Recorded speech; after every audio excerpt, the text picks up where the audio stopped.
Olá, bom dia a todos. Sejam muito bem-vindos ao nosso primeiro Encontros com o Patrimônio Virtual. A Casa Fiat de Cultura abre a programação de palestras virtuais com um projeto mais que especial e tenho certeza que alguns que estão aqui com a gente já participaram dele presencialmente e sabem exatamente do que eu estou falando, não é mesmo? Antes de eu apresentar o tema, eu vou compartilhar com vocês algumas dicas que são importantes. Vamos lá? Para uma melhor experiência, siga as instruções. Mantenha sua câmera e microfone desligados. As perguntas serão realizadas exclusivamente pelo chat do Meet no final do evento. Mas vocês podem, ao longo do nosso encontro, ir colocando suas dúvidas e comentários que vamos tentar responder o maior número possível de perguntas. Para receber o certificado, participe da nossa pesquisa de satisfação no fim desta transmissão. E essa transmissão será gravada e disponibilizada no nosso canal do YouTube. Aproveite para se inscrever no canal da Casa Fiat de Cultura e aí eu tenho certeza que você não irá perder nenhum dos nossos vídeos, não é mesmo? Vamos agora entender um pouquinho melhor sobre a nossa tela de transmissão? Vamos lá. A primeira coisa que vocês precisam saber é onde fica o nosso chat para que você possa fazer suas perguntas e comentários. Ele fica no canto superior à direita, e é este ícone aqui, que eu estou mostrando para vocês agora, deste balãozinho de conversas. Vocês clicam aqui, vai aparecer essa tela no canto à direita, e aqui embaixo vocês vão poder fazer suas perguntas e deixar seus comentários. Eu estou vendo que já tem gente já interagindo, já dando um bom dia, já colocando alguns comentários, é ótimo, porque a gente quer mesmo participar com vocês, a gente quer ouvir vocês nesse nosso encontro com o patrimônio. Então, você clica aqui nesse balãozinho, vai aparecer essa tela e aqui vocês podem deixar os seus comentários. E o tempo inteiro a gente vai conversando. Um outro lugar importante que vocês precisam saber é como configurar o layout dessa transmissão para que fique da melhor forma possível. Então, você pode clicar neste ícone vertical, esse ícone das 3 bolinhas verticais que fica no canto inferior à direita também. Clique aqui e vai surgir esta tela. Selecione a opção Alterar Layout, que é essa primeira aqui que vai aparecer para vocês. Vão surgir 3 opções, que é essa telinha, essas 3 opções, e vocês vão selecionar essa opção barra lateral. Eu vou repetir, porque quem não conseguiu pegar, dá tempo, por isso que a gente está aqui conversando, para daqui a pouco começar a nossa conversa e nosso bate-papo. Vou fechar aqui, ok? Então, o chat de conversa, ele fica no canto superior à direita, é esse ícone do balãozinho que você pode clicar, vai aparecer aqui onde já tem conversa, né? Já tem o pessoal interagindo aqui com a gente, e vocês vão comentar aqui embaixo. Pode deixar suas perguntas, seus comentários, que a gente vai tentar passar por tudo isso hoje. E para alterar o layout, para poder ver a apresentação e ver as pessoas que estão aqui participando, clique aqui nesse ícone das 3 bolinhas verticais. Quando você clicar, vai surgir esta tela, e você vai clicar aqui no Alterar Layout. Quando você clicar aqui, vai surgir esta tela aqui, e você vai selecionar a opção barra lateral. Eu vou deixar essa tela aqui mais um tempinho para quem estiver configurando, para conseguir fazer e conseguir participar, ok? Mas pronto, depois que você fizer isso, você já está prontinho para o nosso Encontro com o Patrimônio de hoje. Hoje, o tema do Encontro com o Patrimônio é Festas Juninas, Histórias, Origens e Tradições. A historiadora e educadora da Casa Fiat de Cultura, Ana Carolina Ministério, convida o presidente da União Junina Mineira, Jadson Nantes, para um bate-papo sobre os aspectos e as origens dessa festa, que é uma das mais populares e tradicionais do nosso país. Mas e quem são essas pessoas que estão aqui hoje para conversar com a gente? A Ana Carolina Ministério é educadora da Casa Fiat de Cultura e responsável pelo núcleo de pesquisa e mediação do programa educativo da Casa Fiat de Cultura. É bacharel licenciada em História, especialista em produção e crítica cultural pela Pontifícia Universidade Católica de Minas Gerais, a PUC Minas, especialista em cultura e arte barroca pela Universidade Federal de Ouro Preto, a UFOP, e mestre em artes pela Universidade do Estado de Minas Gerais, a UENG. E aí, Carol, está animada hoje para o nosso bate-papo? Olá, pessoal. Bom dia a todos, bom domingo. Que bom ver ter a presença aí de vocês, né? Já vi que tem vários aí participantes assíduos do Encontros com o Patrimônio. Então, hoje a gente vai conversar um pouquinho em um outro formato, mas não significa que não teremos uma interação, que não teremos um bate-papo de sempre, né? Então, sejam bem-vindos, espero que todos curtam bastante aí o nosso encontro. Obrigada, Carol. Jadson Nandes, o nosso convidado do Encontros com o Patrimônio de hoje, é presidente da União Junina Mineira, entidade criada em 2004 para representar as quadrilhas juninas de Minas Gerais. Ele também é vice-presidente da Confederação Brasileira de Entidades de Quadrilhas Juninas, a Confebrac, que representa 20 unidades estaduais e atua com o objetivo de manter viva a tradição da quadrilha em todo o Brasil. Também é noivo e diretor artístico da quadrilha São Gererê, campeã nacional em 2018. Seja muito bem-vindo, Jadson, e preparado para o nosso Anarriê Junino de hoje? Obrigado, Bia. Bom dia a todos. Preparadíssimo. Falar dessa cultura é sempre um prazer, é coisa que vem do coração. Então, estou muito honrado pelo convite, né? Tenho certeza que vai ser um bate-papo super agradável. Bom dia a todos aí, bom domingo. Vamos aproveitar bem esse bate-papo aí com a Carol, com a Bia, que eu tenho certeza que vai ser lindo. Ótimo. Então, eu vou parar aqui essa minha transmissão da tela, e tenho certeza que todo mundo vai se divertir hoje na nossa conversa.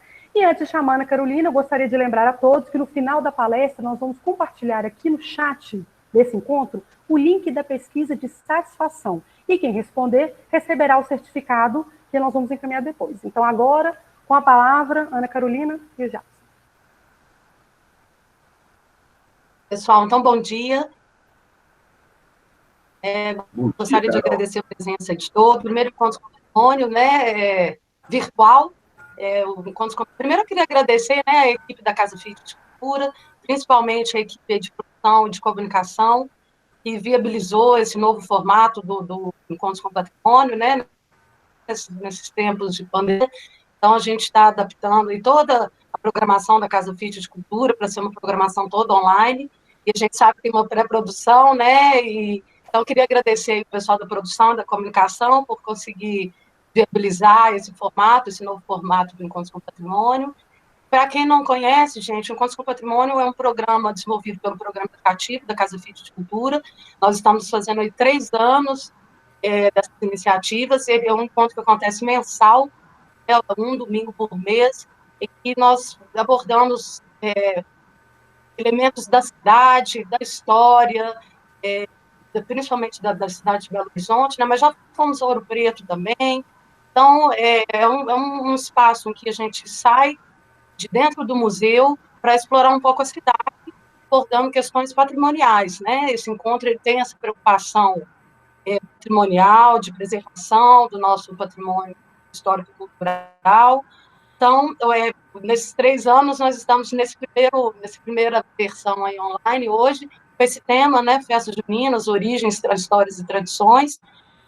Às vezes eu conduzo o encontro sozinha, mas às vezes também eu convido algumas pessoas que são expertos no tema, que sabem até mais do que eu, né, sobre o tema, que é o caso de hoje, né, que a gente convidou o Jadson antes, porque eu sei que ele tem uma prática, né, tem um conhecimento na prática, ele está inserido nesse universo junino, então ele, com certeza, aí, sabe muito mais do que eu, então vai ser um bate-bola bacana, porque eu apresento uma abordagem um pouco mais acadêmica, né, e o Jadson vai apresentar uma abordagem um pouco mais prática, né.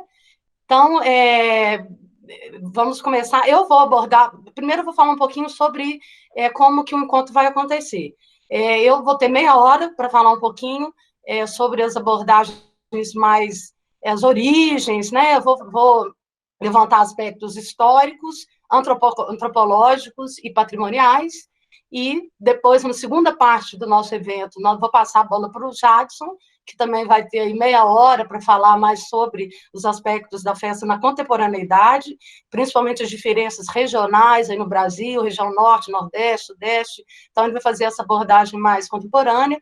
E, no final, na última meia hora, nós vamos dedicar à participação de vocês, né? Porque o Encontros com o Patrimônio original, ao vivo, presencial, ele tem esse caráter muito de troca de ideias, trocas de conversa, a gente conversa muito, muito diálogo, as pessoas trazem seus próprios conhecimentos sobre o tema, né? Eu já vi aí que hoje tem várias pessoas que costumam participar, a gente conversa bastante.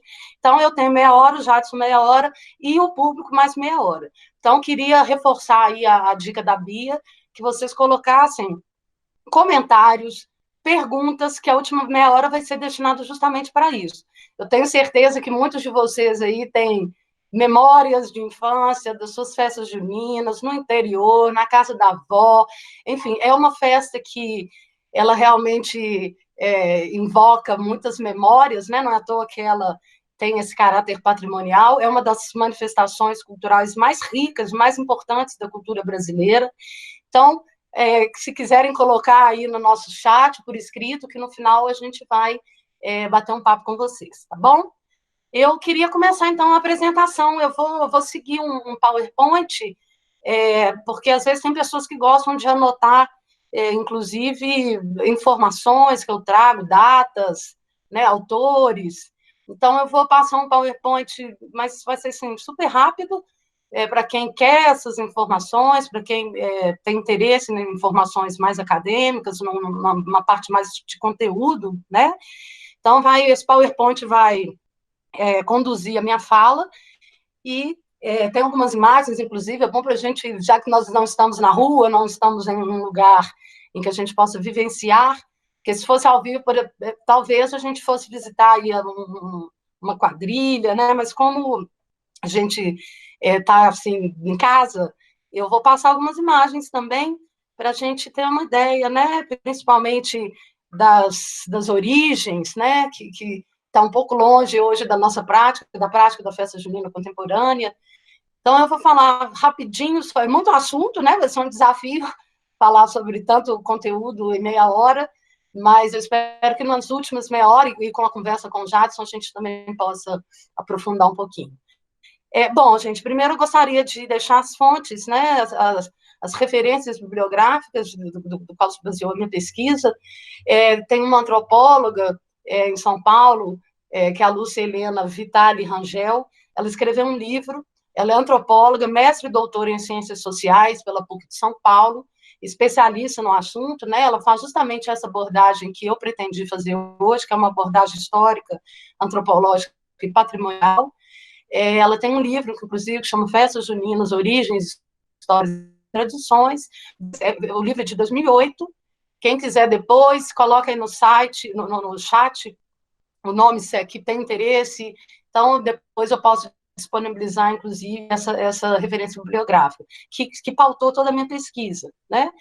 Então, vou começar. Ela realmente, logo no início do livro, ela aponta para essas origens ainda pré-cristãs, né, da festa na Europa, que comuns a vários grupos, comuns a várias culturas, né, que está ligado aí ao solstício de verão, que inclusive, por coincidência, é hoje, né, no dia 21 de junho, no hemisfério norte, né, principalmente nos países da Europa e alguns países também ali no Mediterrâneo Oriental, em algumas regiões, que eles comemoram, nós estamos aqui comemorando, sim, marcando, né, o início do nosso inverno, e no hemisfério norte eles estão marcando o início do verão, né?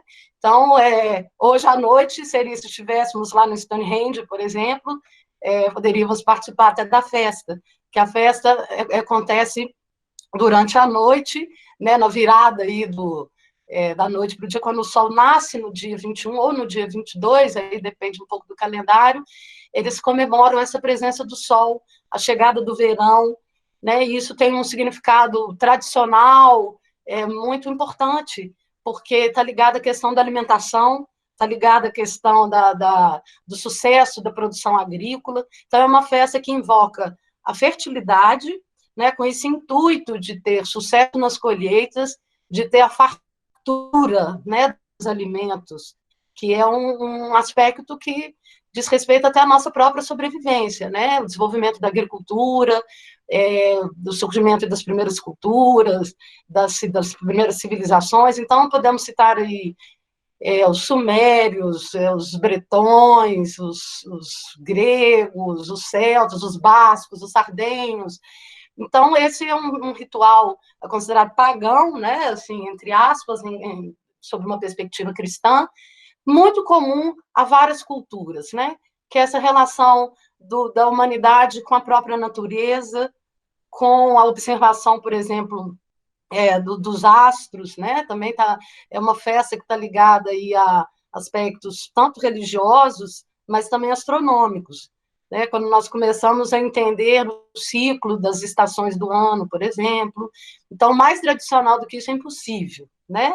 Então, esses grupos, essas culturas vão desenvolver essas festas de solstício e de verão no hemisfério norte, cada um, claro, com as suas especificidades, e até mais ou menos em torno do século X, né, num período aí de forte cristianização na Europa, a Igreja Católica, enfim, como essas festas eram muito difíceis de serem extintas de uma hora para outra, tanto que até hoje, eu vou mostrar para vocês imagens, até hoje essas festas existem, né? Em Portugal, eu trouxe uma festa que ainda existe, trouxe uma imagem também de Stonehenge na Inglaterra, mas nesse processo de cristianização, e essa tentativa da Igreja Católica de suprimir um pouco essas culturas pagãs, ela acaba readaptando as festas, porque essas festas, né, claramente não foram extintas e abolidas em suas totalidades.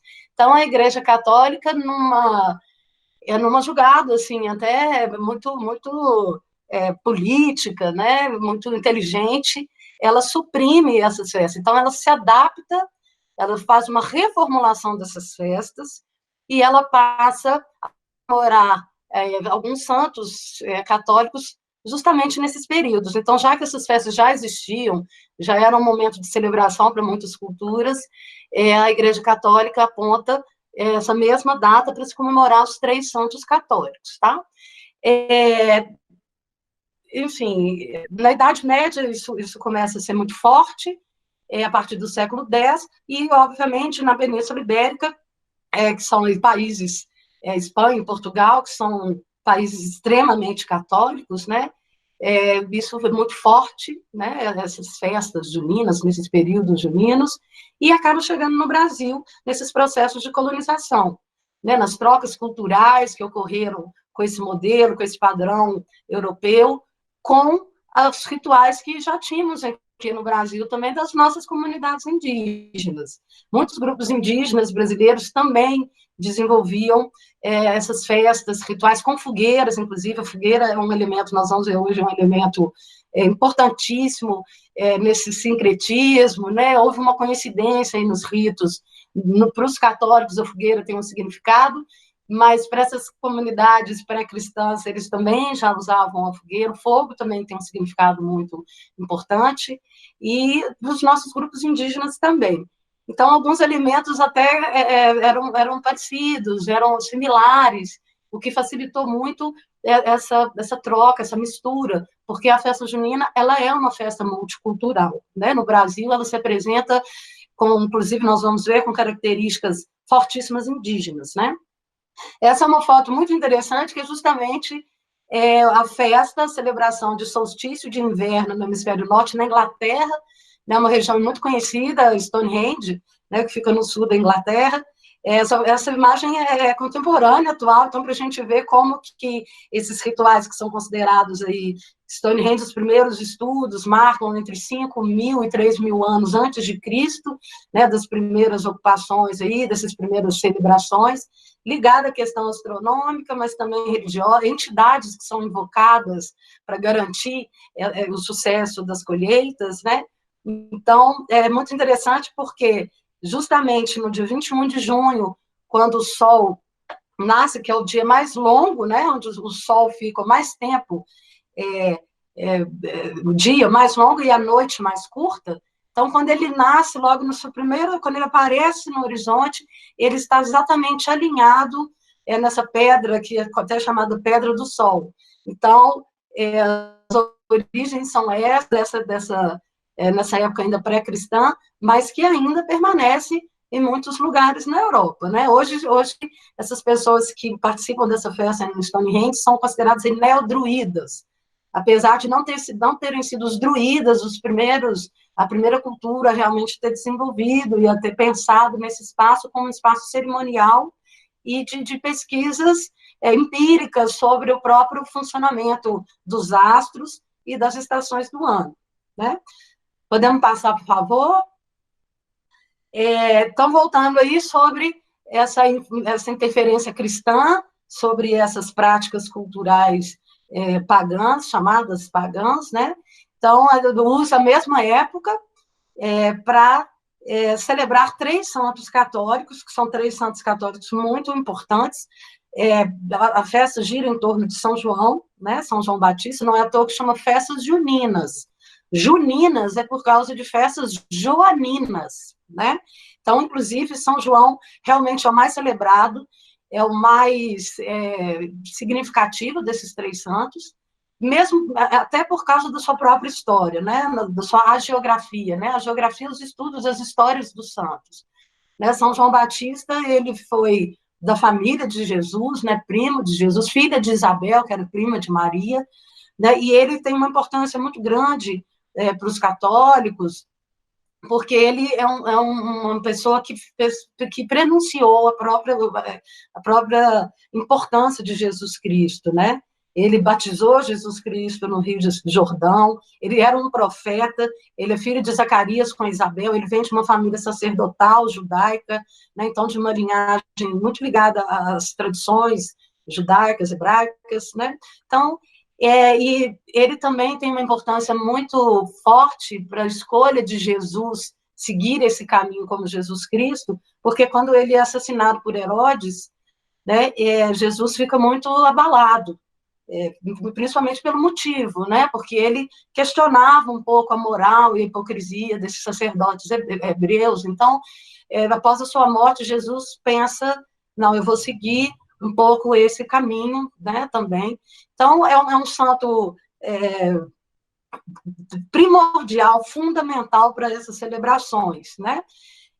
Tem até aí, para quem quiser, no Evangelho de João, quando que ele encontra com Jesus, por isso que até a iconografia dele, vou mostrar uma imagem depois, o atributo dele geralmente é um cordeiro, né? A gente vê o santo representado com um cordeiro, tem vários símbolos iconográficos, mas o cordeiro é exatamente simbolizando Jesus, né, que se sacrificou pela humanidade, né? Quando ele viu aproximando ao Rio Jordão, ele reconheceu Jesus como o Salvador, né? Então, tem eis o Cordeiro de Deus, aquele que tira o pecado do mundo.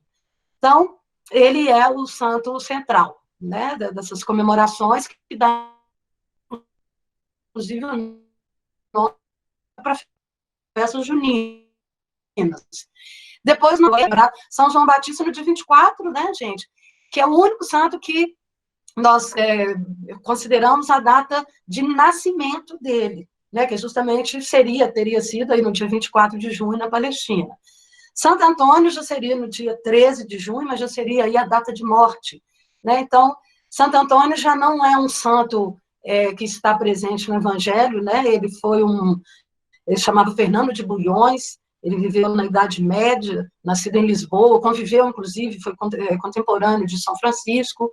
Então, mas a importância dele também é muito grande, porque ele foi uma pessoa muito culta, né? Ele leu muitos evangelhos, ele tinha uma capacidade impressionante de pregação, ele é considerado um doutor da igreja, né? Então, e também toda a sua trajetória de vida, ele era um dominicano, em 1220 ele passa a integrar a ordem franciscana, e ele foi uma personalidade muito importante. Ô, Carol, o seu áudio deu uma falhada, você pode repetir para a gente? Carol. Oi, Carol. O seu áudio está falhando um pouquinho. A gente perdeu. Oi. A gente perdeu um pouquinho da sua fala. Repete para a gente, por favor. Só esse finalzinho, tá bom? Isso, do Santo Antônio. Santo Antônio? Voltou agora direitinho? Sim, agora está ótimo. Então, gente, tá bom? Então, ele, enfim, é um santo muito importante também. principalmente nesse período medieval, um período que a igreja tenta se reafirmar seus dogmas, tanto que ele é canonizado, né, logo depois da sua morte, assim como aconteceu com São Francisco. Ele é um santo que também vem a partir dessa ordem franciscana. Então, tá aí. Muita gente fala Santo Antônio de Pádua, muita gente acha que ele é um santo italiano, mas ele nasceu em Lisboa. Por isso que é uma tradição muito forte para os portugueses a comemoração do Santo Antônio. Então, ele pode ser tanto Santo Antônio de Lisboa, em Portugal ele é chamado Santo Antônio de Lisboa. Na Itália, como ele morre em Pádua, ele é chamado de Santo Antônio de Pádua. Né? Aqui no Brasil, eu acredito que nós conheçamos mais ele também como Santo Antônio, eu pelo menos conheci ele sempre como Santo Antônio de Pádua, né? Há uns anos atrás, depois até que eu soube que ele tinha nascido em Portugal. Então, o dia dele é o dia 13 de junho, dos 3, aí seria a primeira data das comemorações. Depois nós temos São João Batista, que seria no dia 24, e por último vem São Pedro, né, que é no dia 29, que também é uma personalidade importantíssima também dentro da igreja, também é um santo que esteve presente na história do Novo Testamento, foi inclusive, dos apóstolos de Jesus, ele era Simão, né? Depois Jesus, inclusive, que dá esse nome para ele, não, você é Simão Pedro. Pedro, porque de pedra, de que ele iria constituir essa igreja com I maiúsculo, né? A igreja, inclusive, como instituição, aqui né, no mundo terreno, inclusive ele é considerado aí o primeiro papa da igreja católica. Então, vou mostrar uma imagem dele também, então ele teria nascido aí no século I a.C., teria morrido em Roma em 67 depois de Cristo, e aí também temos, segundo o Evangelho de Mateus, a frase de Jesus para ele, né? Por isso eu te digo, tu és Pedro, e sobre essa pedra construirei a minha igreja, e as forças da morte não poderão vencê-la. Por isso que, inclusive, ele também aparece muito na iconografia com 2 chaves, né? Jesus dá a chave para ele. Uma chave é da igreja terrena e outra chave é dos céus. Por isso que falamos até que ele, alguém quando morre, São Pedro vai recebê-lo no céu, e também é um santo muito popular, né? Porque a gente tem essa tradição e essa mania de atribuir São Pedro as questões meteorológicas, né? Se São Pedro deixar, amanhã não vai chover. Então, também é um santo importante para a Igreja Católica, mas também muito popular. Essa representação é de Santo Antônio de Pádua, né, do pintor espanhol Bartolomé Esteban Murillo, que a gente pode ver um pouquinho sobre a iconografia, né? Geralmente, Santo Antônio aparece muito com um livro, que significa o Evangelho e a sua própria sabedoria, e aparece com a tonsura, né, que é esse cabelo raspado, né, assim, que significa que ele é um ordenado, que ele é um religioso, com o hábito franciscano, que é esse hábito marrom, o lírio, geralmente, representando a pureza e a castidade, o menino Jesus, né, também sempre não, essas iconografias vão variando de acordo com a época, e o cordão, né, com os 3 nós, que significa aí os devotos de São Francisco, né, simbolizando aí a castidade, a obediência e a pobreza. Podemos passar agora para a gente ver um pouquinho a iconografia de São João, né, com o cordeiro, né, na parte direita inferior da imagem, simbolizando aí Jesus Cristo como o Salvador, essa cruz também simbolizando o martírio dele, que foi assassinado em função das suas ideias, também assim como Jesus Cristo, né? Esse manto vermelho que estaria sendo representado como dourado, de ouro, na sua iconografia tradicional é um manto vermelho, também simbolizando o seu martírio, né? Então é um santo muito comum, principalmente na iconografia religiosa, na arte sacra, né? Podemos passar para a gente ver São Pedro. São Pedro, essa cena aí do Pietro Perugino, também um artista muito importante do início do Renascimento italiano, seria a cena justamente de Jesus Cristo dando as chaves da igreja e dos céus para São Pedro, né? À toa que ele também aparece muito em suas representações iconográficas com essas 2 chaves na mão, tá bom? Podemos passar? Então, aí chegamos dessas origens longínquas, lá das comunidades e culturas pré-cristãs, passando por todo esse período da Idade Média, de adaptação da festa pela Igreja Católica na Europa, principalmente em Portugal. Nos processos de colonização, chegamos no Brasil, né? E aqui no Brasil, todas essas tradições europeias se fundem com as tradições de muitas populações indígenas que também já faziam essas festas em comemoração à colheita, só que aqui no Hemisfério Sul nós estamos no inverno, né? Só que muitas comunidades indígenas, nesse período, eles estão preparando o solo, né? Eles estão fazendo um manejo de território, então eles estão desmatando um trecho, num pedaço assim, do seu entorno, eles colocam fogo, né, para que aquela cinza, a própria cinza, né, daquela vegetação queimada possa fertilizar o solo, que eles possam preparar esse solo para as próximas colheitas. E, ao mesmo tempo, eles estão na fase de colheita do milho. Não é à toa que o milho aí é a base, praticamente, da culinária também super tradicional junina. Então, os jesuítas chegam juntos com os portugueses e os rituais europeus cristãos se fundem com alguns elementos dos rituais indígenas, e aí isso seria a base da nossa comemoração mais tradicional no Brasil, né? Então, no século XIX, essas festas começam a ter uma participação mais da população mesmo, né? Rural, sertaneja, né? Dos chamados de matutos. Então, ela realmente começa a se popularizar, né? A partir do século XIX até, na verdade, na meados do século XX. Na verdade, é um elogio à vida rural, né? Nós não podemos esquecer que o Brasil, até 1950, 70% da população estava, né, localizada em zona rural. O Brasil ele só começa realmente a se desenvolver, uma urbanização mais acentuada, o êxodo rural, né, que as pessoas começam a sair das zonas rurais e vão para as zonas urbanas, a partir da década de 50. Então, temos que lembrar que o Brasil é um país muito, muito rural, a população com essas manifestações e práticas rurais, então a festa começa a ter, sim, esse caráter caipira e esse elogio dessa vida rural, né?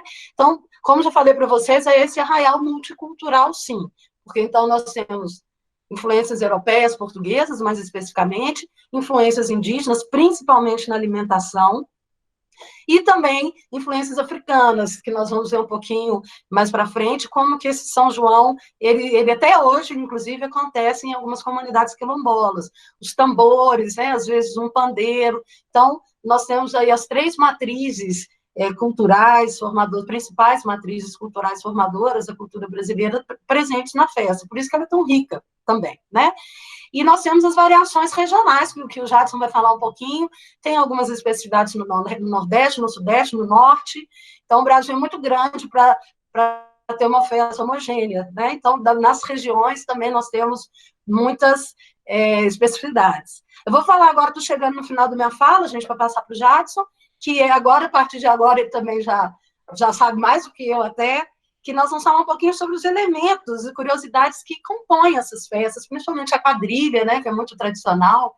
Então, primeiro, a questão do casamento na roça, né? Existe até uma explicação sociológica, porque essas relações de compadrio, né, elas realmente existiam, dos núcleos familiares, dos vizinhos, né?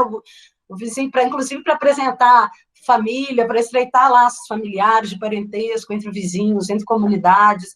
Também tinha uma relação de compadrio entre patrões e empregados, por exemplo. Né? Então, a partir dessas relações sociais que vão se desenvolvendo, né, nesses ambientes rurais, também vão acontecendo curiosidades que, inclusive, é o que vai influenciar e pautar aí toda a questão da quadrilha, inclusive do casamento, né? O Jadson, que é até noivo, né, da São Gererê, podia falar um pouquinho para a gente, Jadson, que história que é essa desse casamento, como que é desenrolar, por que surge essa questão do casamento na roça, que história que é essa? Puxa vida, primeiro, parabéns pela apresentação, né, maravilhosa, muito enriquecedora, falar um pouco das nossas origens, mas é muito legal a história do casamento dentro da quadrilha junina, porque ela se mistura também com o fato da comemoração dessa fertilidade da terra, né, que é a questão da colheita, e então se funde com a fertilidade do homem. Então, o casamento dentro da quadrilha junina simboliza isso. E é interessante a gente observar também que nessas idas e vindas com relação à história da quadrilha, ela passar pela elite, voltar para o povo, elite, povo, ao longo da história, em algum momento o povo, a festa popular começou meio que, como diria no Nordeste, mangar um pouco da festa da corte, assim. Então, a noiva às vezes estava grávida, às vezes o noivo era obrigado a casar debaixo da espingarda do delegado. Então, assim, na verdade, tudo aquilo era uma brincadeira, meio que no sentido de deboche daquela festa tão elitizada, né? E o povo fazendo da maneira dele e tal.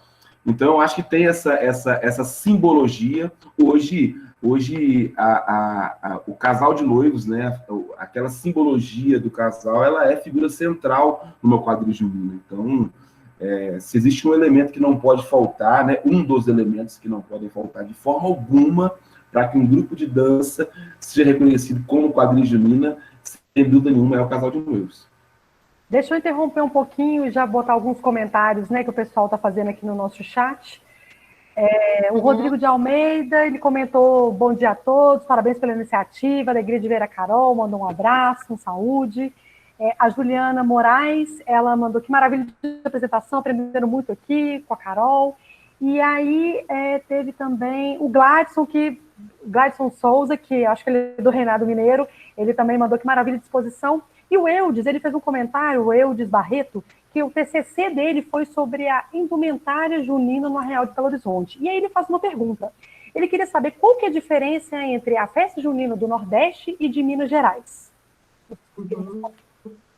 Isso aí o Jadson vai falar assim que eu terminar, que aí o Jadson vai entrar bem nessas questões, né? E aí eu acho que já pode até, bom, já começa a fala do Jadson já respondendo a pergunta, né? Eu só vou terminar, então, os elementos para a gente passar para o Jadson, que aí ele já vai fazer essa abordagem mais contemporânea e essas especificações regionais, tá? Então, gente, do casamento, como o Jadson falou, a quadrilha, né? Não existe quadrilha sem casamento. A quadrilha, ela tem também essa origem muito distante, muito longínqua, que seriam essas contradanças francesas, que tem origem nas contradanças campestres inglesas, que seria o country inglês. Então, mantém aí um pouco essa questão dessa vida rural, mas na França, a partir no século XVIII, na França, ela ganha um pouco de força e ela é dançada nesse formato em pares, né? Então, seria o quadrille, né, que representaria o baile de casamento dançado em pares, né? No Brasil, o Jadson sabe até melhor do que eu, ela vai se reformulando e ela realmente sai aí dos palácios, né, como se fosse uma cultura palaciana, e realmente vai para se transformar no Brasil numa manifestação realmente popular, né? Os balões, gente, também muito, muito significativos nas festas de Minas, devem ter outros significados, mas o significado, né, no livro, né, da Lúcia Helena, é que as pessoas acendem os balões fazendo pedidos, para que esses pedidos sejam alcançados, vão até os céus, né, por isso que o balão vai subindo, subindo, subindo, e simbolizando um pedido, né, uma graça, que o balão vai levando essa graça e esse pedido até os céus, até os santos, até São João, né? A fogueira e os fogos de artifício é fundamental, né? A fogueira, ela envolve muitos aspectos tradicionais, mas para a tradição cristã, católica, a fogueira simboliza quando Isabel fica grávida, né, de João, ela já era uma senhora, assim, para a época, né? Ela já era velha, entre aspas, idosa, entre aspas, na época para ter filhos. E aí ela comenta com Maria, prima dela, né? Ela fala: você gostaria de ter um filho? E aí acaba que ela engravida, a partir também de um contato religioso. E aí ela avisa para Maria. Maria fala assim: mas como que eu vou saber quando o João nascer? Aí ela falou assim: eu vou acender uma fogueira e aí você vai ver o sinal de fumaça saindo da minha casa e você vai saber que João nasceu. Então, a fogueira e os fogos de artifício para ressaltar, para avisar, para anunciar o nascimento de João, tá? O mastro também, que é estendido, né, nas festas, muito ligada à questão da religiosidade, né? A gente não pode esquecer que é uma festa que tem uma religiosidade muito forte. No interior, em algumas comunidades quilombolas, as festas começam com novenas, né? Existe em muitos lugares esse caráter religioso ainda é muito forte. Então, o mastro simboliza aí a bandeira do santo estiada. Também tem toda uma tradição para essa madeira ser cortada, precisa ser com 3 homens específicos, tem todo um ritual também de como esse mastro ele é feito. Ele também simboliza a fecundação da vegetação, das árvores, né? As músicas, acho que o Jadson também tem aí muito para dizer, mas o forró, né, principalmente aí no Nordeste, aqui no Sudeste a gente tem um pouco das modas de viola, composições, inclusive de cantores do rádio, Lamartine Babo, mas, enfim, no Norte também a gente tem especificidades, isso acredito que o Jadson vai falar mais, e a questão das comidas, né, gente? As principais aí, milho, batata doce, mandioca, amendoim e seus derivados, né? Pipoca, paçoca, bolos, milho cozido, pamonha, então também é riquíssimo. Né, também tem suas variações regionais do Nordeste, mas a base da culinária patrimonial das festas juninas seriam esses 4 alimentos. Pode passar, por favor, para a gente chegar na questão patrimonial, né, que a gente... Então, gente, o forró, já que nas questões patrimoniais, para finalizar a minha fala, as matrizes tradicionais do forró estão em processo de reconhecimento, né, pelo IPHAN, como bem cultural. Essas pesquisas foram encabeçadas desde 2015 pela Fundação Respeita Januário, que é ligada, inclusive, à Universidade Federal de Pernambuco. Então, está para sair aí, a qualquer momento, o título, né, de bem cultural, de bem imaterial, né, do Brasil. As quadrilhas juninas estão no mesmo processo, né, estão em processo, o registro no IPHAN está em processo de andamento. O São João de Caruaru, de Pernambuco, que é conhecido aí como a maior festa regional ao ar livre pelo Guinness Book, né, pelo Guinness World Records, cultural, considerado patrimônio cultural do Agreste desde 2019, mas ele não é considerado patrimônio estadual, a nível estadual sim, mas a nível nacional não. E o São João de Campina Grande também, que é considerado o maior São João do mundo, é patrimônio imaterial do estado da Paraíba desde 2011. Né? Agora, em Minas Gerais, nós temos uma festa junina muito tradicional, que é no Mato do Tição, uma comunidade quilombola, no Mato do Tição, em Jaboticatubas, em Minas Gerais, aqui perto de Belo Horizonte, que é um candombe, né, que é uma festa muito tradicional de origem africana, em que as bases dos tambores, né, aqueles atabaques antigos, feitos com tronco de madeira, esquentados na fogueira, para o couro. Então, com mais de 100 anos de tradição, é uma festa muito interessante, que depois que a fogueira é desmantelada, as pessoas andam em cima das brasas, como reafirmação da fé em São João, né? Ela é protegida por âmbito municipal, tá? Então, só pode passar, só para a gente ver um pouquinho a imagem dessas festas. Então, essa seria aí o pátio de eventos Luiz Gonzaga, da festa de Caruaru, em Pernambuco, em 2016, então a gente vê aí essa multidão, Jadson vai falar um pouco, né, sobre isso. Pode passar, por favor. Essa já seria a cidade cenográfica de Campina Grande, uma imagem de 2011, né, eles constroem uma cidade cenográfica, tem encenação, carroças ornamentadas, desfile de carroças ornamentadas, encenação de atividades folclóricas, enfim. Pode passar também. Agora a gente vai ver a do Mato do Tição, né? Aí a gente vê alguns integrantes da comunidade quilombola, dá para a gente ver bem os tambores, né? Bem tradicionais. Pode passar, por favor. A fogueira, né? As fogueiras altas, muito altas, algumas chegam até 10 metros, e quando elas se desmantelam, né? Pode passar, por favor, que é a última imagem.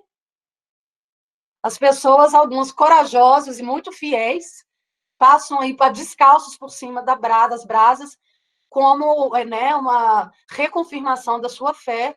Então, essas seriam umas festas mais tradicionais, em ambientes ainda rurais, quilombolas, né? Talvez com uma configuração um pouco diferente dessas manifestações urbanas, né? Bom, gente, é isso. Correria total. Vou passar minha palavra para o Jadson, que vai ter muito o que acrescentar aí. E aí, no finalzinho, na última meia hora, a gente volta a conversar. Tá bom? Obrigada. Jadson. Todo seu microfone. Carol, bacana demais a apresentação, mais uma vez, parabéns, né? Muito enriquecedora mesmo, valeu demais. Puxa vida, eu quero falar um pouco, da verdade, de maneira muito rápida, da União Junina Mineira, né? A União Junina Mineira é uma entidade formada por quadrilheiros do estado de Minas e que tem como missão representar a cultura junina do nosso estado. Então, eu queria deixar um abraço aqui para toda a diretoria da União Junina, que compõe esse time forte aí em defesa da cultura junina do nosso estado. A União Junina é uma entidade estadual que ela é filiada à Confebrac, né, que é a Confederação Brasileira de Entidades Quadrilhas Juninas. Então, essa Confederação Brasileira é formada por entidades estaduais, e essas entidades estaduais são formadas por quadrilhas juninas. E a gente está dentro desse organograma aí. Puxa vida, é interessante quando o Carol traz a história, e a gente hoje, às vezes de maneira até levado pela exposição da mídia, a gente até chega a acreditar que quadrilha junina é uma coisa mais do Nordeste, né? Agora, se a gente for puxar, inclusive, na história de que forma a quadrilha chega no Brasil, nós vamos entender que a quadrilha chegou no Brasil na região Sudeste, de primeira vez, porque ela se manifesta no Rio de Janeiro com a corte portuguesa. Então, está bem aqui do nosso lado, né, a manifestação inicial da quadrilha junina, e evidentemente depois ela vai Brasil afora, mas é uma característica muito forte do Nordeste. Existem alguns elementos que justificam essa potência nordestina, mas ela tem uma característica fortíssima aqui na região Sudeste. E eu vou dar uma informação também que é muito importante, é que nós temos aqui, em Belo Horizonte, talvez o concurso de quadrilha junina mais antigo do Brasil. O nosso Arraial de Belo Horizonte, ele nasce em 1979. Então, em 1979, a quadrilha junina já se manifestava de maneira muito forte na nossa capital, né, e indiscutivelmente no interior. E a prefeitura da época, né, com o prefeito Maurício Campos, propõe a realização do Arraial de Belo Horizonte para reunir esses grupos que já respiravam fortemente na cidade e no estado. E aí, nessas minhas andanças Brasil afora, dificilmente nós vamos encontrar um concurso de quadrilha, um evento junino, né, que tenha essa longevidade, né, que esteja vivo e pulsante há tanto tempo quanto o nosso aqui em Belo Horizonte. Então, aqui também, Carol, a gente tem já aceito pelo Conselho de Patrimônio o processo, né, de reconhecimento como patrimônio imaterial da capital, né, as quadrilhas juninas. E a gente está em processo também de diálogo com a Secretaria de Cultura do Estado agora, para poder entrar com um pedido de reconhecimento de patrimônio cultural e material do Estado de Minas Gerais no Conselho Estadual de Patrimônio. Então, assim, gente, nós temos aqui, só na capital, 40 grupos de quadrilhas juninas, só dentro das cidades. Existe uma estimativa que no estado de Minas Gerais nós vamos ter aproximadamente 300 quadrilhas juninas. A União Junina Mineira ainda não alcançou todos os grupos do estado. Nós temos um estado que tem quase 900 municípios, né? Então, a gente não conseguiu alcançar e mapear com exatidão todos esses grupos. Mas a estimativa é que no estado nós tenhamos aproximadamente 300 quadrilhas. Nós já temos mapeadas, junto com as de BH, cerca de 80, né? Mas sabemos que existem muito mais no nosso estado. Brasil afora, nós vamos ter uma também estimativa, mas é um número mais próximo da realidade, aproximadamente 5.000 quadrilhas juninas que existem no nosso país. Assim. Todas as regiões do país, elas têm a manifestação da festa junina. Evidentemente que algumas têm uma presença mais forte e outras de uma presença mais tímida, mas ela se manifesta em todos os cantos do nosso país. Isso é maravilhoso. Eu me arrisco a dizer que nem o carnaval tem essa abrangência. Ô, Jadson, deixa eu te interromper um pouquinho para colocar alguns comentários que estão acontecendo aqui no nosso chat. O Elileudo Júnior comentou da Carol, agradecendo por essa chuva de conhecimento, gostei da referência, né? Tem a festa junina, São João e a chuva de conhecimento. A Cecília Trindade, ela fez uma pergunta, vou voltar nela, primeiro vou falar sobre dos comentários. A Dilma Araújo, ela falou espetáculo de conhecimento, parabéns, estou aprendendo muito. A Poliana Martins de Mata comentou muito bom. E a Silvia Martins perguntou que estava faltando a foto do Arraial de Belo Horizonte na apresentação da Carol, mas, ô Silvia, a gente está aqui com o Jadson exatamente para dar toda essa força do Arraial de Belo Horizonte, por isso que ele está aqui para conversar com a gente. Deixa eu ver se tem mais algum comentário aqui. Ok, aí já começamos com algumas perguntas. A Poliana Martins falou que BH é muito forte no São João, então eu vou começar aqui com algumas perguntas aqui, deixa eu voltar. A Cecília Trindade, ela pergunta, dentro da estrutura da festa junina, que tem o casamento, como existe, muito tradicional, né? Tem toda essa história que a Carol comentou, esse lado da chacota, da brincadeira, né? Do que o Jadson também falou, da noiva grávida, do padre que vem, do pai que vem com a arma e obriga o noivo a casar e só assim que o noivo casa. E como que fica pensando numa nova formação dos casais? Nessa evolução da sociedade e tendo outras formações de família. Então, ela pergunta, bom dia, falando de casamento, como fica hoje as formações de casais? Perfeito. Levando em consideração que a quadrilha junina ela é uma atividade parafolclórica, então ela recebe essas mutações durante a evolução natural, né?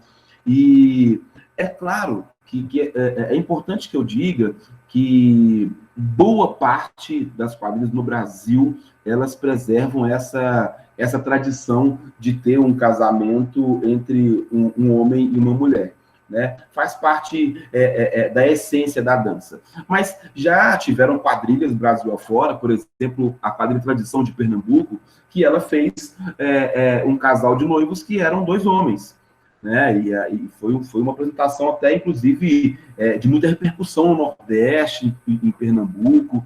Então, já existe isso.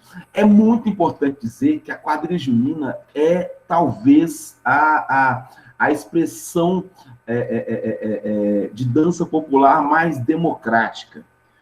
Dentro de um grupo de quadrilha, nós vamos encontrar no mesmo grupo um adolescente de 13, 14 anos dançando com uma pessoa de 50, 60 anos. No mesmo grupo, a gente tem espaço para o gordo, para o magro, todo mundo faz parte daquela mesma apresentação. Então, essa característica democrática é muito linda, assim.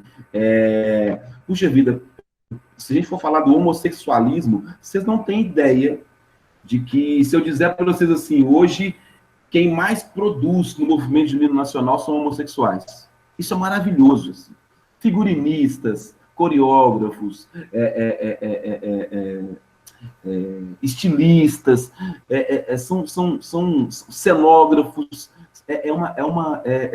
são pessoas que brilham no nosso São João, Brasil afora. Assim, digo isso sem medo nenhum. Então, agora, desculpa, Bia, só para poder concluir. Claro. Agora é muito interessante que alguns grupos, mesmo com toda essa potência homossexual atuando de maneira tão forte, preferem não ter a figura de trans dançando, né? Em outros grupos, não. Outros grupos têm a figura trans dançando e também é maravilhoso. Então, estou só pincelando um pouco sobre isso para poder comprovar o quanto é democrática a nossa cultura. Incluir a diversidade em todas as formas, não só como temática, mas também como profissional. Exatamente.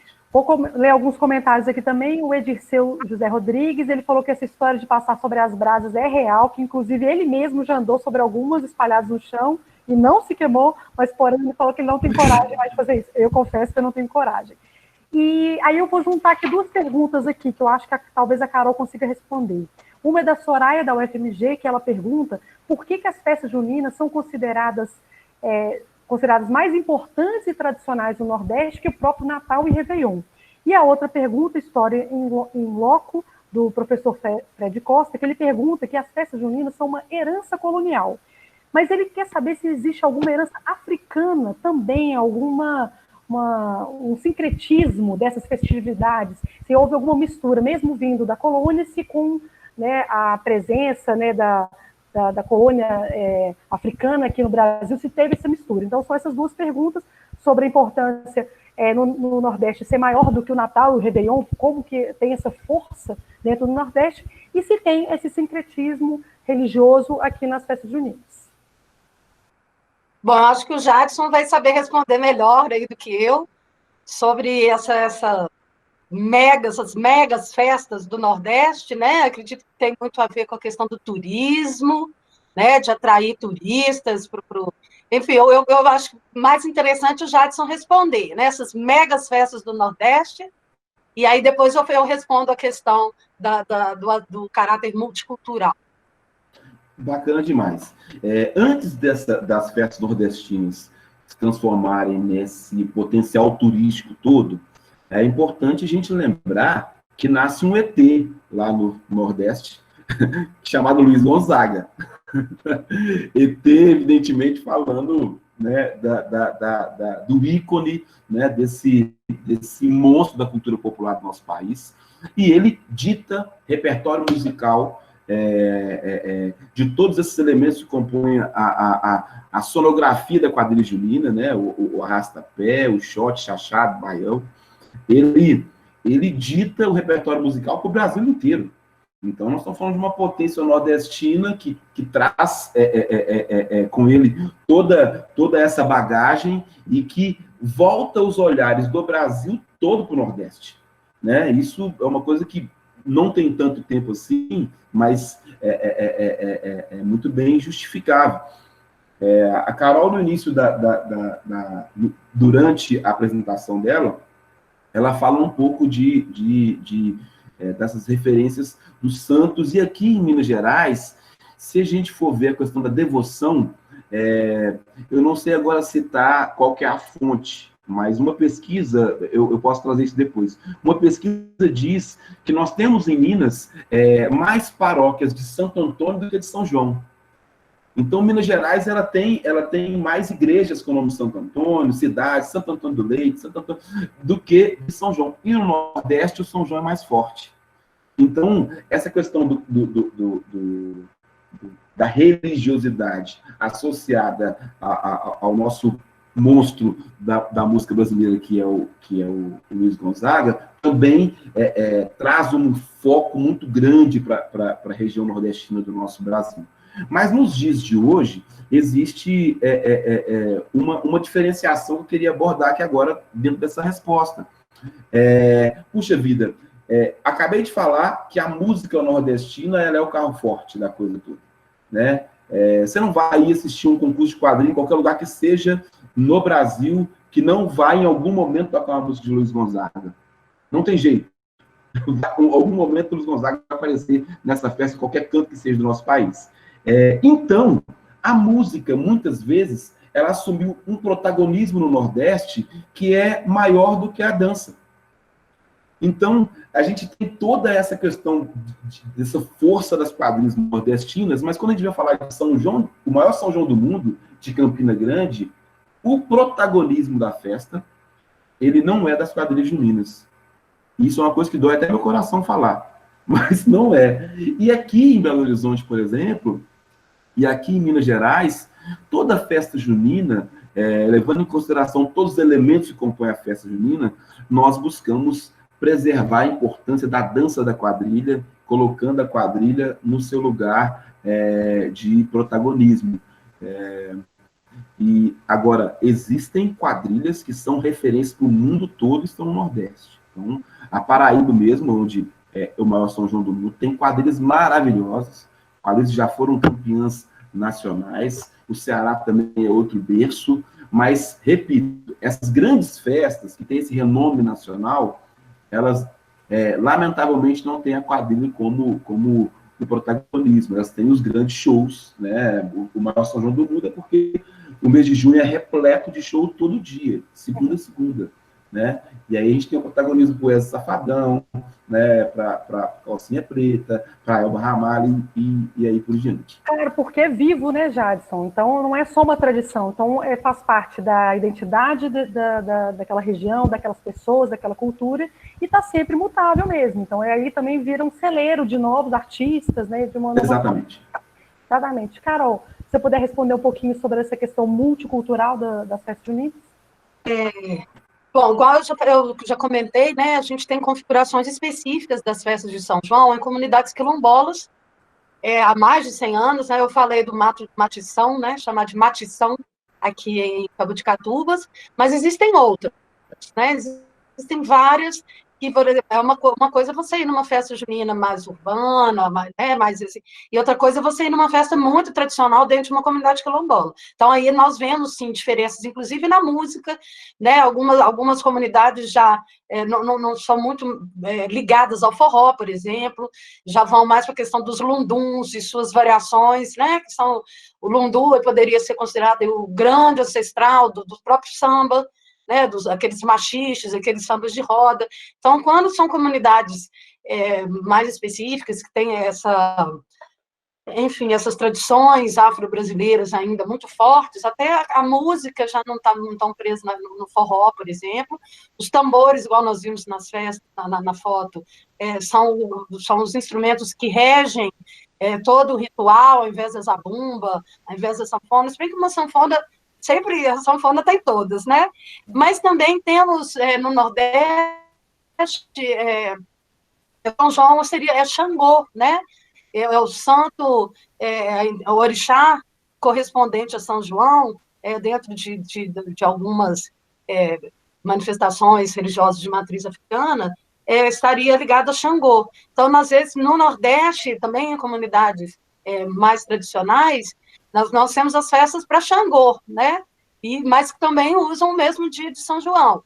Então, acho que tem a ver um pouco com essas trocas culturais que vão se desenvolvendo no período colonial, que vai trazer um pouquinho de contribuição aí de cada uma dessas matrizes. Mas eu acredito ainda que a indígena, pelo que eu li, até pelos textos da antropóloga Lúcia Helena, que a indígena ainda seja um pouco mais forte, né, que tenha dado uma base mais significativa para o que hoje nós entendemos como festa junina.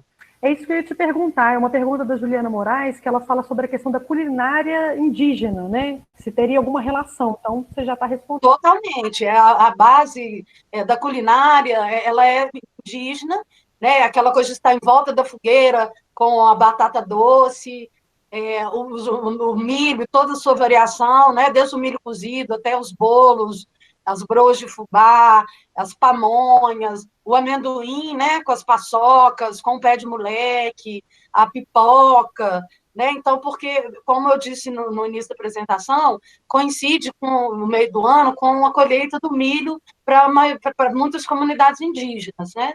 Então, seria aí a batata doce, o milho, o amendoim, né, como aí uma dessas bases da culinária. Ótimo. O pessoal aqui está conversando muito no chat, falando do Arraial de Belô, agradecendo, fazendo referências, trazendo memórias de cada um da sua cidade. A Dilma perguntou sobre a questão das fogueiras serem gigantescas. Eu acho que com essa conversa eu posso até responder que essa referência à fertilidade da terra, né, Carol, de tentar encontrar o mastro mais alto, a tora mais alta, da árvore mais alta, mostrando essa fertilidade, né? E aí as pessoas, então, estão falando, o Felipe Emanuel, a Dilma, a Juliana Moraes, você já respondeu a pergunta dela, a Dilma falou sobre o município de Ferreirópolis, que tem uma tradição de uma fogueira gigantesca, né? Então ela está lembrando aqui, compartilhando isso com a gente. O Alexandre Lourenço, ele fala do movimento junino em Belo Horizonte, porque a gente sabe dessa importância, como aqui a gente está conversando de forma virtual, podem ter pessoas fora, né, da região de Belo Horizonte.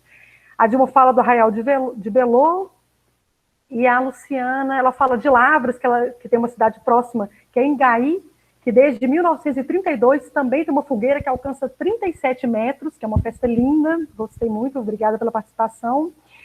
E o Ivo Augusto, ele já traz uma pergunta. né, que ele é coreógrafo há 17 anos de quadrilha junina, ele é do estado de Roraima, e hoje ele é coreógrafo no estado da Bahia. E aí, na cidade Uruçucá, espero ter falado da forma correta, Uruçucá, ainda tem a tradição de pular a fogueira e madrinha de figueira. O Eudes Barreto, ele faz agora uma pergunta, né, sobre a questão que a gente está falando aqui do estilismo, do coreógrafo. Jadson, como que é essa estrutura das quadrilhas? Porque às vezes a gente chega e assiste, vê aquela apresentação maravilhosa, mas a gente sabe que tem uma gama de profissionais e tudo ali está coordenado, e naquele dia às vezes elas não aparecem. Que são os coreógrafos, os estilistas, as roupas. O que você pode contar para a gente um pouco sobre isso? De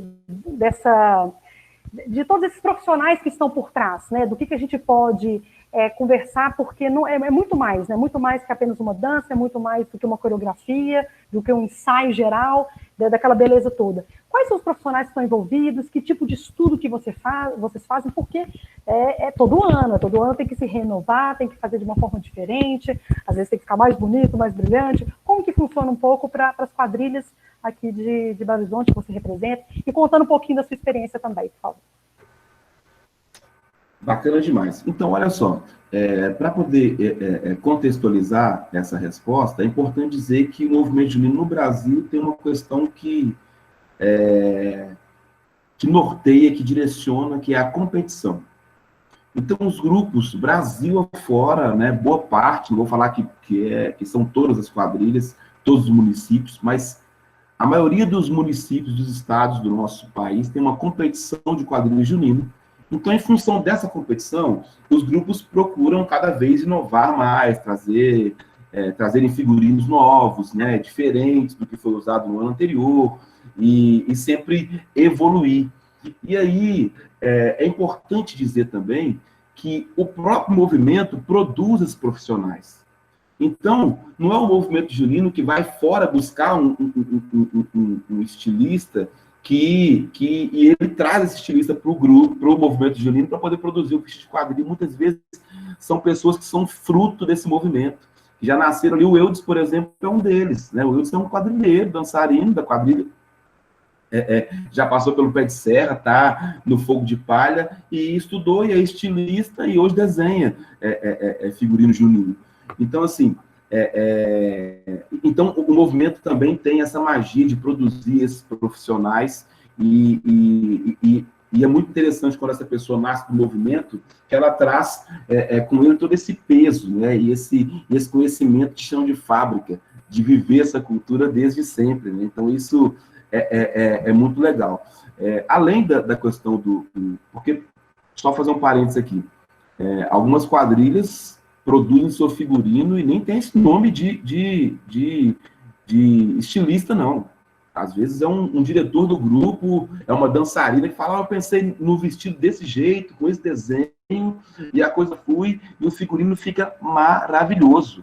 Maravilhoso. Assim. Então, agora já existem, como a gente estava dizendo aqui, aqueles profissionais já que tem esse conhecimento acadêmico e associam uma coisa à outra também e constroem belíssimos figurinos. Para além disso, é a mesma questão, acho que dentro dessa coisa da estrutura da quadrilha, é o âmbito coreográfico. Assim. Coreografia de quadrilha junina, na grande maioria das vezes, ela é construída por membro do grupo. Esse membro pode até virar um coreógrafo posteriormente, mas ele nasce ali, entendendo o que é a estrutura de uma coreografia de quadrilha junina, ele se aprimora para favorecer o grupo que ele participa. Né? Então, nós temos exemplos, tanto em Minas como no Brasil afora, de quadrilheiros que seguiram essa linha. Tem quadrilheiros que vão pela linha da dança clássica, se formam em balé, mas pensando em trazer o seu conhecimento de volta para o movimento junino. Então, assim, é muito legal isso, é muito interessante. Bom, para além disso, tem também a construção de cenário, então, são pessoas também de dentro do movimento, que às vezes no início pedem ajuda para outros profissionais também da cultura popular, exemplo do carnaval. Então, por exemplo, tem A quadrilha está pensando em fazer um cenário que ela ainda não tem experiência e ela pede ajuda a alguém do carnaval da sua região, da cidade, enfim. Eu não sei se eu respondi, mas é por aí. Não, respondeu sim, já. Eu acho que é isso, porque é para as pessoas terem uma noção de que por trás daquilo ali existe toda uma equipe, e é muito legal entender que é uma construção e uma formação de profissionais. É isso, quando a quadrilha surgiu, eu não sabia da existência de um cenógrafo, agora já está construindo e trazendo, e é muito bom saber que as pessoas estão saindo, pegando sua formação e voltando para a quadrilha e fazendo com ela crescer. Vou ler mais alguns comentários. A Soraya comentou que a mãe dela tem 88 anos e é baiana, pula fogueira desde menininha e está adorando toda essa nossa conversa. E que ela está um pouco tímida, está com o irmão dela, não está participando de vídeo, mas está ótimo. Só dela estar participando com a gente já é muito bom. Que é uma grande oportunidade a gente falar e aprender sobre a cultura junina, uma paixão mineira. Ela dá um grande abraço. O Alexandre Lourenço, ele dá os parabéns pela iniciativa e participação. Tá achando que o domingo dele está muito enriquecedor, o meu também, acho que o de todos nós. O meu também. E aí, deixa eu ver, tem mais agora o Alexandre Lourenço também ele fala que esse encontro está muito bacana, e aí, muito bem representado por você, Jadson, que vem juntamente com a diretoria, né, da União Mineira, então tá ótimo, que a gente está conseguindo juntar todo mundo. Vitor Martins, ele também agradece pela participação. E aí a gente tem uma pergunta da Ana Vilela sobre os cartuchos. Aí eu acho que essa quem vai responder é a Carol, né, Carol? Sobre os cartuchos muito comuns no interior das pessoas, tá dentro dessa culinária. A gente está falando muito de festa junina e a gente está falando muito de culinária, de muita comida, e o cartucho está dentro disso, não é? Eu acho que o Jadson pode saber também, porque, enfim, mas o que eu sei dos cartuchos geralmente são feitos de cartolina, né, de papel, muito decorados, né, existe, dependendo do lugar, tem até concurso que tem decora melhor o cartucho, o seu áudio a função dele é colocar doces, né, cartuchos. Carol, deu uma picada o seu áudio, repete para a gente que você falou que existe até concurso desse cartucho. Melhorou? Voltou? Ainda não, fala mais um pouquinho, só para conferir, por favor. A questão dos cartuchos, né, que é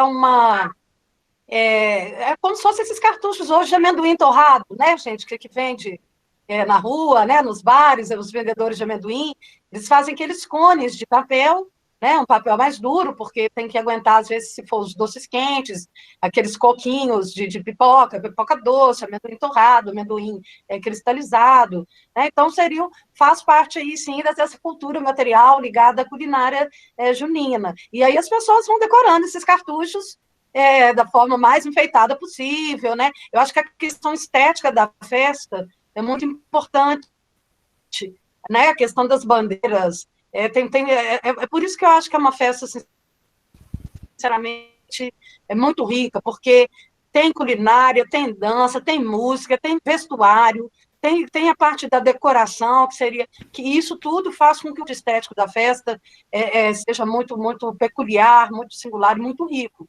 Né? Desde até dos cartuchos, para você colocar doces, que seria a função desses cartuchos, eles têm que ser bonitos, eles têm que ser decorados, as pessoas disputam. A questão da fogueira, existe uma disputa, né? Existe um campeonato de qual lugar que faz a cidade, que faz a fogueira mais alta, né? Existem campeonatos para isso. Então, essa questão da competitividade que acontece entre as quadrilhas, né? Eu acho que também acontece em relação a festa mais bonita, fogueira alta, porque cada um quer que a sua festa realmente tenha esse significado muito importante, estético, né, da questão da beleza da festa, né? Ô, Carol, aproveitando essa sua fala, tem a pergunta do Felipe Emanuel, que ele fala de pensar a festa junina como uma ponte que mistura as várias classes, né, de diversas escolas particulares, públicas, festa junina, as entidades, o Arraial de Belô. Aí ele pergunta, ela é mais forte nos meios populares? A gente pode dizer isso ou não? Como que hoje a gente pode ver a festa junina? Eu vou falar rapidamente, mas essa é para o Jadson. Bom, ela como é muito, muito diversa, né? Ela também é comemorada de várias formas. Ela tem, sim, manifestações e comemorações que são mais elitistas, né? Geralmente em clubes, enfim. Mas as prefeituras também são grandes organizadores e realizadores, geralmente ocorrem em espaços públicos, nas ruas, escolas, né? Atualmente, nessas práticas mais contemporâneas, a gente vê muita festa de escola, muita festa de prefeitura, festa de clubes. Às vezes, os organizadores são as próprias igrejas, né? Com as conhecidas quermesses, com as barraquinhas. Então, mas eu vejo na festa um caráter, assim, democrático, né? Que mistura. Não sei aí o que o Jadson pode nos dizer. Não, Carol, acho que você foi perfeita. Festa junina, ela tem em todas as classes. Mas vamos tentar desmembrar um pouco. A quadrilha junina é um elemento da festa junina, né? Então, assim, a festa realmente ela acontece em clubes elitizados da cidade e do Brasil e tudo. Mas quadrilha junina, ela é uma atividade na sua totalidade, eu vou dizer quase na sua totalidade, podendo não cair num erro. Ela é uma festa popular. Aqui em Belo Horizonte, a quadrilha ela respira integralmente na periferia. Não tem quadrilha junina aqui, você não vai encontrar um grupo no Belvedere. Você não vai encontrar um grupo que é do Mangabeiras, do Sion, não existe. Quadrilha junina em Belo Horizonte, ela respira na periferia, sabe? E essa realidade se replica Brasil afora. Então, no Brasil, a quadrilha junina ela é uma atividade cultural extremamente popular. E aí, o povo pega essa festa da periferia e vai abrilhantar a festa junina, aí dentro com todos os elementos, que acontece lá no clube, na Zona Sul. Então, esse grupo sai aqui da periferia e vai levar o espetáculo dele lá dentro do clube. Então, isso é maravilhoso e explica um pouco do que eu estava dizendo anteriormente na resposta daquela pergunta, né? O tanto que essa atividade produz profissionais, né? Que ela faz com que essas pessoas, para viver mais intensamente e com mais qualificação essa cultura, elas procurem estudar aquela vertente que ela mais se identifica. E uma pergunta da Soraya, que eu acho que ela é inevitável de perguntar nesse momento, que estamos em isolamento social, como que vai ser, na verdade, como está sendo esse período junino, todo mundo sentindo falta, mas tendo que fazer em casa. Então, eu queria que já te conta um pouquinho como é que vocês estão se preparando dessa forma. Existe algum encontro? As pessoas estão fazendo em casa? Isso aí a gente já percebe que tem várias pessoas, assim, com a chegada do frio, com o mês junino mesmo, a gente já aprendeu aqui com a Carol, que a festa junina não é junina, ela pode ser julina, ela pode ser até em agosto, porque ela é de São João. Como que está sendo feito, pensado nessa nova realidade que a gente está, com esse distanciamento social? O que você pode contar um pouquinho para a gente? E aí eu já vou aproveitar que tem uma pergunta aqui da Laura, que ela faz como que faz para dançar em um grupo de quadrilha? Se é feita uma seleção, se tem algum lugar para se inscrever, ela já está querendo saber informações também, acho que dá para juntar essas duas perguntas. Vou começar aqui respondendo a Laura. Laura, certamente na região que você mora, se for na capital, tem quadrilha junina. Quadrilha junina tem nas 9 regiões da cidade. Então, depois você pode pegar meu contato com o pessoal aí. Aqui também na sala tem um tanto de quadrilheiro, tem Inglês da Paixão Junina, Marcelo da São Domingos, Silvia do Feijão Queimado, Poliana da Forró de Minas, tem muita gente aqui. Então, cada um de uma região da cidade. Então, assim, os grupos são abertos a receber novos componentes, né? Vai ser um prazer. Para qualquer quadrilha, eu tenho certeza, aí, na região onde você mora, pode se aproximar, que você vai ser bem recebido. Então, as quadrilhas, para justificar esse aspecto democrático que eu disse, estão de portas abertas sempre. Bom, outra pergunta no quê, Bia? Desculpa. É sobre as festas juninas nesse período de isolamento social. Como que está? Se está tendo algum encontro? As pessoas estão conseguindo se encontrar, conversar sobre? Como é que está funcionando nesse momento? Bacana. Meu amigo Alexandre lembrou que a quadrilha Sanger de Minas está presente também na nossa sala. Olha só, as festas juninas e as comemorações, elas têm tentado se reinventar. Ontem mesmo eu estava pesquisando aqui, o pessoal está fazendo um arraial na caixa, né? Então, eles estão fazendo um delivery, entregando ali aquela gastronomia junina, caldo, pé de moleque, canjica, quentão, assim, num pacote na caixa, vendendo isso aí nos aplicativos e tal. Então, achei muito legal, muito interessante. As quadrilhas juninas, é importante dizer, assim, que isso atingiu a gente na raiz, assim, né? Nós estamos falando de uma cultura que, no bom sentido da palavra, ela é uma cultura de aglomeração. Né? A dança da quadrilha, pela quadrilha, tem contato, abraço, tudo isso faz parte do nosso fazer cultural, né? E, evidentemente, para essa quadrilha ir para a rua, ela também promove aquela aglomeração de pessoas. Então, atingiu a gente na raiz. Então, é um ano de muita angústia para nós que fazemos a quadrilha junina na cidade, no estado, no Brasil. Não tem sido um ano fácil, mas existem várias ações na tentativa de continuar respirando essa cultura. Né? Então, diversos grupos têm feito lives semanais aí com seus componentes, né? Conversando com eles e com a cidade a respeito da cultura junina. O grupo fala da sua própria história. Nós, da União Junina Mineira, nós fazemos lives todas as quintas-feiras, às 20 horas, todas as quintas-feiras, trazendo quadrilheiros, né, do nosso estado, para poder contar para todo mundo um pouco da sua história, um pouco da história do seu grupo. Então, tem sido quintas-feiras muito agradáveis, então tem sido também uma maneira de tentar manter viva essa nossa cultura. Fizemos também, no dia de Santo Antônio, uma carreata junina, respeitando as orientações das autoridades de saúde. A carreata junina passeou pelo centro da cidade, foram no máximo 3 pessoas dentro de cada carro, todo mundo usando máscaras. Então, foi um pouquinho na intenção de colocar a nossa cultura na rua de maneira responsável. Enfim, as quadrilhas têm usado muito a internet para poder dizer assim, estamos vivos, e deixa a gente falar um pouquinho dessa cultura que a gente ama. Que ótimo. Bom, está começando a encerrar nosso tempo, eu vou pegar a última pergunta, que é uma pergunta, deixa eu achar aqui, um minutinho. Isso é da Débora. Ela pergunta sobre as bandeirinhas. Se as bandeirinhas têm algum significado ou se elas são apenas um elemento decorativo. Eu falo apenas, mas sem bandeirinha não existe festa junina, né? Até para a gente poder trazer um pouco para casa, a primeira coisa que a gente faz é fazer essa bandeirinha. Aí, respondendo essa pergunta, eu passo a palavra para a Carol e para o Jadson para encerrar.